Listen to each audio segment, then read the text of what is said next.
to make faux fireplace logs that will cozy up your home without ever starting a real fire. How about that? Is the man, the myth, the legend, Ken Wingard, ladies and Hello, gentlemen. sir. Good to see you. Good to see you. Okay. Yeah, so I live in a house, we have 3 fireplaces, but it's an old building.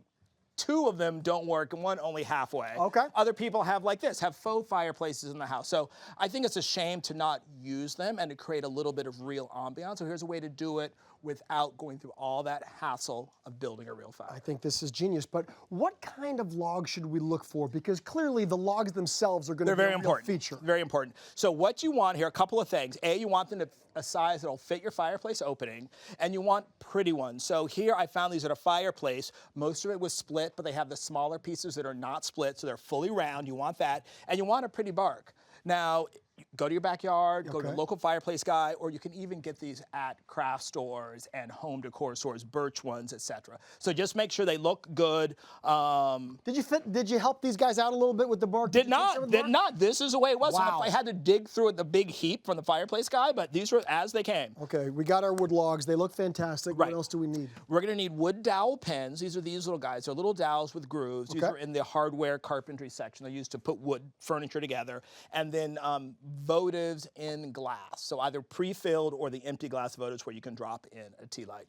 Then you're going to need 2 types of drill bits. You're going to need a regular drill bit that's going to be the same diameter as your wood dowels. 3/8 inch is the most common, so you should be able to find that. And then a Forstner bit. And on the Forstner bit, you want to make sure it is going to be the same diameter, a little bit bigger than your actual the votive jar, right? And that's it, and a little bit of wood glue. A little bit of wood glue too. Okay, we start by stacking the logs, but here's the thing, is that these are all round, so how do you make sure they're not rolling around? Ah. Yes. This is the fun part. This is where your genius comes to light. So you want to start off, it's really simple, but you want to start off with one that's going to give you a good foundation. So I found this one. It's got a little bit of a fork here, which keeps it from rolling. Okay. And I'm like, okay, that feels good, all right? Then you want to get your second piece and just figure out a way that you think that's going to sit. Like, oh, sits really good there. Yeah, I like how it's a little askew and not... Yeah, you want to sort of build it up so you get some angles. A natural kind of, as if they just kind of fell there. Exactly. Okay.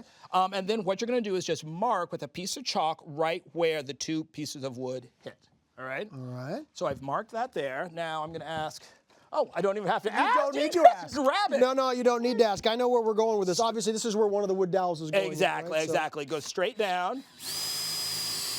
There you go. And unlike regular fire, that's perfect. Deep enough? Yep. This wood is actually kind of wet because it's been sitting outside in the rain. You don't have to wait for it to dry. It actually cuts pretty easily. Okay. You're going to put a little bit of wood glue onto your wood dowel pin. There you go. Put that in there. And then a little trick to make sure you get the placement right. Put chalk on top of that, load it up. Oh, that's a great tip. And what you're going to do, you're going to set that where you want it and then just mark it. That will be where you drill your hole. Okay, fantastic. I went ahead and already drilled it right there. Okay. So all we're going to do, I'll put a little bit of glue in there. It's and good, we're going to slide it right on. If there's real fire, if you're having the flame in these votives, you want to make sure that they're not going to be rolling around. You get a little extra sure with the wood glue, right? See, you're so good. Your safety, I'm laziness, has come with, if I ever want to move it, I just want to be able to grab one log and them all come along. But yeah, safety too. Oh, that's safety too. So you're going to keep doing that. I've already, here's one on the back. I have a hole here. You at home can't see that, but I'm just going to slide that right on there. And just keep doing that. That's an extra one on the bottom, which is then going to let me put this one right on top. And again, I have a pre-drilled hole, as you can see here. Yeah. And I'm just going to slide that right onto our dowel here.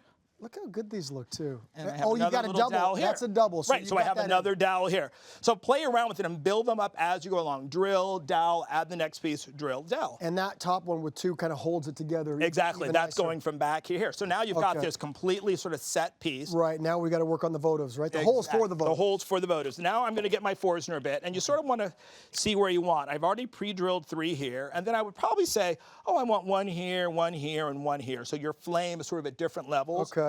What you want to do when you do this is make sure you're going straight down. Even if your wood is at an angle, you want to go in straight down because you want your votive to, if you want to hold on to the wood there, you want your votive to sit flat. So go slow, and you don't need to go very far in. There's something Just far enough to give it a little cradle. right, a little flat landing that you Exactly. can put the votive on. There's something so satisfying about the Forstner. You love it. Ever since I got introduced, you were like, I love the Forstner bit. I love the Forstner bit. Here you Now, go. I do have to say, as we're lighting these guys up here, I was a little surprised to see real candles used for this in a place where you're not going to actually have a fire.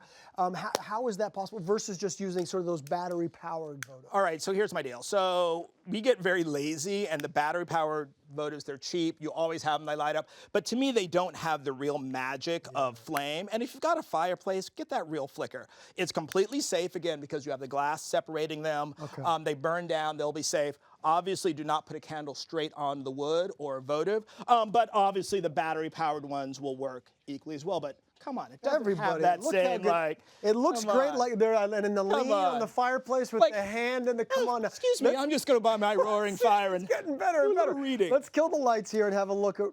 Looks like at night. Beautiful. All the magic of a Really? fireplace without the cleanup, without the smoke, and without the fire danger if it's not a real fireplace. Ken, I love it. You continue. I don't know if you can read in the dark, but go ahead, give it a shot. Full instructions. Go over to hallmarkchannel.com, everybody.